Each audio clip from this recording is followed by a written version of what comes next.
ከግንዱ የተለየ ቅርንጫፍ እንደሚደርቅ ሁሉ እኛም ሕይወት ከሚሰጠን ከእግዚአብሔር ከተለየን ሟች ነን። ትልቁ ሞት ከእግዚአብሔር መለየት ነውና በዛሬው ቪዲዮ ሳይታወቀን ከእግዚአብሔር በእጅጉን እየራቅን እንደሆነ የሚያሳዩትን ሁለት ምልክቶች አብረን እናያለን። የቪዲዮ ዓላማም ከነዚህ ሁለት ምልክቶች አንዱ ላይ እንኳን ብትሆኑ ከእግዚአብሔር እየራቃችሁ እንደሆነ አውቃችሁና ነቅታችሁ በጊዜ ሕይወት ወደሚሰጣችሁ ወደ እግዚአብሔር እንድትመለሱ ማድረግ ነው። ስለዚህ ይህን ቪዲዮ እስከ መጨረሻው ድረስ ካያችሁት ራሳችሁን ለመገምገምና የት እንዳላችሁ ለማወቅ በእጅጉን ይረዳችኋል። ይህ ሀቲዩብ ነው።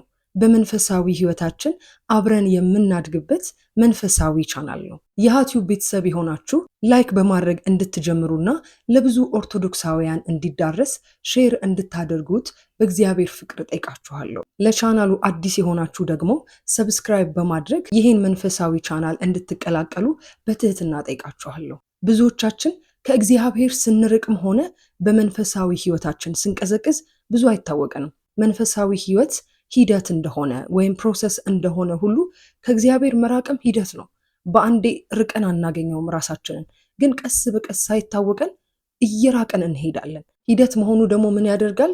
እየራቅን እንደሆነ እንዳይታወቀን ያደርጋል። ስለዚህ ከእግዚአብሔር መራቅም ሂደት በመሆኑ ካልነቃን በስተቀር ጨርሰን እንድንጠፋ ያደርገናል። እነዚህ ሁለት ምልክቶች ከታዩባችሁ እየራቃችሁ እንደሆነ አስባችሁ ወደ ትራኩ እንድትገቡ ወደ እግዚአብሔር መንገድ እንድትመለሱ ለማድረግ ነው ይህን ቪዲዮ የምሰራው። ስለዚህ ይህን ቪዲዮ እንደ ማንቂያ ወይም ደግሞ እንደ አላርም እንድታስቡ ትፈልጋለሁ። ታዲያ ከእግዚአብሔር መራቃችንን በምን ልናውቅ እንችላለን ካላችሁኝ፣ በእነዚህ ሁለት ምልክቶች ማወቅ ትችላላችሁ። ይህን የምላችሁ ከራሴ ልምድ ተነስቼ ነው።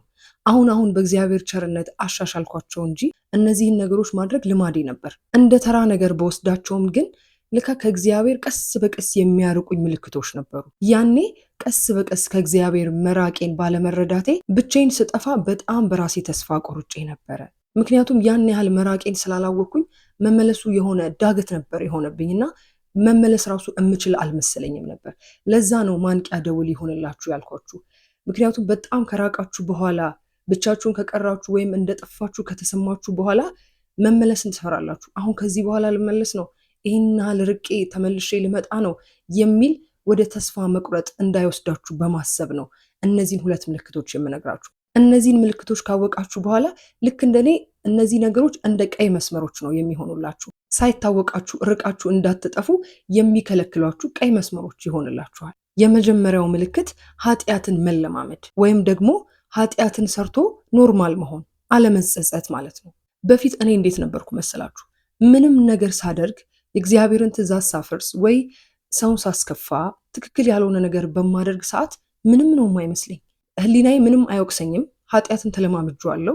ለራሴ ደግሞ ቶሎ ቶሎ ነበር ይቅርታ የማደርገው እና ምክንያት እሰጣለሁ ለኃጢአቴ ምክንያት መስጠት። እንደዚህ ስለሆነ እኮ ነው፣ ይሄ ስለሆነ ነው እንደዚህ ሆነው እያልኩኝ ለራሴ ትክክል ያልሆነ ይቅርታ ማድረግና በነገሩ ምንም አለመሰማት፣ አለመጸጸት ወይም ደግሞ ህሊናዬ በፍጹም አይወቅሰኝም ነበር።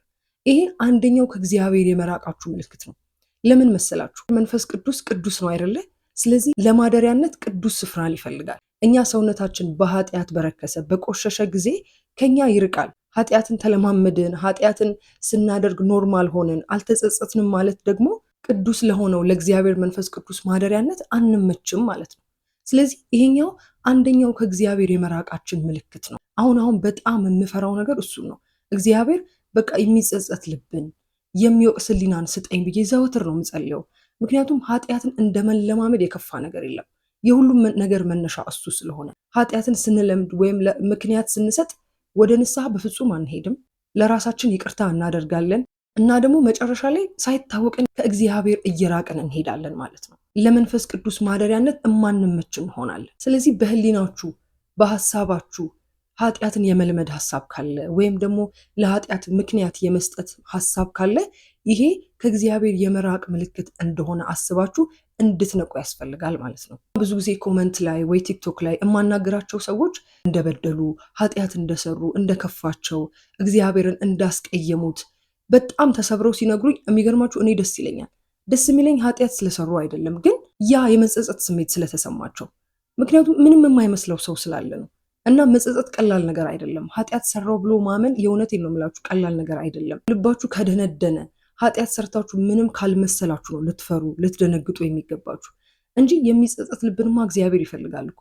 ዳዊት እንደዚህ ሌለ እግዚአብሔር የተሰበረ መንፈስን አይነቅም ይላል። እና ይሄ ስሜት ሲሰማችሁ የእውነቴን ነው በጣም ደስ ሊላችሁ ይገባል። ምክንያቱም ይሄ ስሜት ነው ወደ ንስሐ የሚመራን ወደ እግዚአብሔር የሚመልሰን። ልትደነግጡ የሚገባው ምንም ካልመሰላችሁ ነው። ኃጢአት ሰርታችሁ ኖርማል መሆን ከቻላችሁ ነው ልትደነግጡ የሚገባው። ስለዚህ ይሄኛው የመጀመሪያው ምልክት ነው። ልክ በሽታ ሊይዛችሁ ሲል መጀመሪያ ምልክት ይታያል አይደለ? እነዚህ ምልክት ከታዩባችሁ ይሄ በሽታ ሊይዛችሁና ተጠንቀቁ ወይ ቶሎ ሕክምና አግኙ እንደሚባለው ሁሉ ይሄኛው ምልክት እንደዛ ነው። ከእግዚአብሔር መራቅ ከበሽታም በላይ ሞት አይደለ? ስለዚህ ይሄን ምልክት ስታዩ ቶሎ ብላችሁ እንድትነቁ ያስፈልጋል ማለት ነው። ሁለተኛው ነገር ሞትን መርሳት ነው። ይሄ በእርግጠኝነት የብዙዎቻችን ችግር ነው። አሁን በምድራችን ላይ በሀገራችን ላይ የምናየው ነገር በሙሉ የመጣው ሞታችንን ከመርሳት እንደሆነ አስባለሁ። ይህ እንዴት ነው ከእግዚአብሔር ለመራቅ ምልክት የሚሆነው ያላችሁኝ እንደሆነ ሰው ሞቱን ረሳ ማለት ወደ ፈጠረው ወደ እግዚአብሔር እንደሚሄድ ረስቷል ማለት ነው። ያ ማለት በተዘዋዋሪ እግዚአብሔርን ረስቷል ማለት ነው። አንድ ስብከት ላይ ምን ሰማሁ መሰላችሁ? ስጋችሁን ዘለዓለም እንደሚኖር አድርጋችሁ አስቡ፣ ነፍሳችሁ ደግሞ ነገ እንደምትሞት አስቡ ይላልና ይሄ የሚገርም መርህ ነው። ምክንያቱም ስጋችንን ዘለዓለም እንደምትኖር ካሰብን ብዙ ትኩረት ብዙ ጊዜም አንሰጣትም፣ እንንቃታለን፣ እንተዋታለን። ነፍሳችንን ደግሞ ነገ እንደምትሞት ካሰብን ዛሬ ማድረግ ያለብንን ነገር ሁሉ እናደርጋለን። ያ ደግሞ ወደ ዘለዓለማዊ ሕይወት የሚወስደን መንገድ ነው። እኔ አንዳንዴ ምን አስባለሁ መሰላችሁ? ሞታችንን እንድናስብ እንድናስታውስ የሚያደርግ የሆነ አላርም በኖረ እላለሁ። የሚገርማችሁ ነገር ሞትን ማስታወስ ጽድቅን ብቻ እንድትሰሩ አይደለም የሚያደርጋችሁ፣ ያጽናናችኋል ሁላ። ይሄን እምላችሁ ራሴ ላይ ስለደረሰ ነው። አንዳንዴ ከአቅም በላይ የሆነ ነገር ውስጥ ስገባ በጣም ሲከፋኝ ወይም ደግሞ የሆነ የማልወጣው ነገር ውስጥ ያለ ሲመስለኝ ሞት እንዳለ አስባለሁ እና የምር በጣም ነው ምጽናናው። ምክንያቱም አሁን ያለውበት ነገር እንደዚሁ አይቀጥልም። በቃ ማለት ሁሉ ነገር በሞት ይቋጫል። ሞት እኮ አለ። በጣም እዚህ ምድር ላይ በጣም ትንሽ ጊዜ ነው የምኖረው። ስለዚህ እዚህ ምድር ላይ የማደርገው ነገር ይሄን ያህል ሊያስጨንቀኝ አይገባኝም። ብችል መጨነቅ ያለብኝ ለዛኛው ነው ብዬ የምር በጣም ነው ምጽናናው እና ሞትን እንደማስታወስ የሚጠቅም ነገር የለም። እስቲ አንድ ጥያቄ ልጠይቃችሁ። አሁን ይህን ቪዲዮ እያያችሁ ባላችሁበት ሰዓት ብዙ ሀሳብ አለ አይደለ ውስጣችሁ። ከብዙ ሰው ተጣልታችሁ ይሆናል። ብዙ ሰው ጋር ተቀያይማችሁ ሊሆን ይችላል። ከብዙ ሰው ጋር ክስ ላይ ልትሆኑ ትችላላችሁ። ያኮረፋችሁት ቂም የያዛችሁበት በጣም ብዙ ሰው ይኖራል እና የሆነ ነገር የሆነ ሰው ላይ ልታደርጉ አስባችሁም ሊሆን ይችላል። ብቻ ጥሩ ያልሆነ ነገር አይምሯችሁ ውስጥ ይኖር ይሆናል አይደለ? ነገ እንደምትሞቱ ብታስቡ በእርግጠኝነት ነው የምነግራችሁ ሁሉ ነገር ትተውታላችሁ። ሁሉንም ነገር። እግዚአብሔር ደግሞ ለዚህ ብሎ ይመስለኛል የሞታችንን ቀን ያልነገረን። ምክንያቱም እንድንጠነቀቅ እንድንዘጋጅ። እኛ ግን የተረዳንበት መንገድ በተቃራኒው ነው። የኛ ሞታችንን አለማወቅ እንድንዘናጋ ነው ያደረገን። ግን መሆን የነበረበት ተዘጋጅተን እንድንጠብቅ ነበር። የመጀመሪያው ምልክት ራሱ የሚመጣው ሞትን ከመርሳት ነው። አንድ ሰው ሞቱን ከረሳ ኃጢአትን ይለማመደዋል። ቢረሳውም ችግር የለበትም። ምክንያቱም በሰማይ ፍርድ እንደሚጠብቀው ስለማያስብ ማለት ነው። ስለዚህ አንዱን ይዞ ነው የሚከተለው። ከሁሉ በላይ ደግሞ ሰው እዚህ የሚያደርገው ነገር ሁሉ ነገ እግዚአብሔር ፊት በፍርድ ቀን እንደሚገለጥ ቢያስተውል ባይረሳ በጣም ብዙ ነገሮች መስተካከል ይችሉ ነበረ። ቅድም እንደተባባልነው ሁሉ ነገር ሂደት አይደል? ሁሉ ነገር ልምምድ ወይም ፕሮሰስ አይደለ? በአንዴ ተነስተን ሁሌ ሞታችንን ላናስታውስ እንችላለን። ግን ወደ ራሳችን በመጣን ጊዜ ኮንሸስ በሆንን ጊዜ ቢያንስ ሞታችንን ማስታወስ ይገባናል። ያኔ ለጽድቅ በጣም ምንተጋ ሰዎች፣ ለኃጢአት ደግሞ እምቢ ምንል ሰዎች እንሆናለን።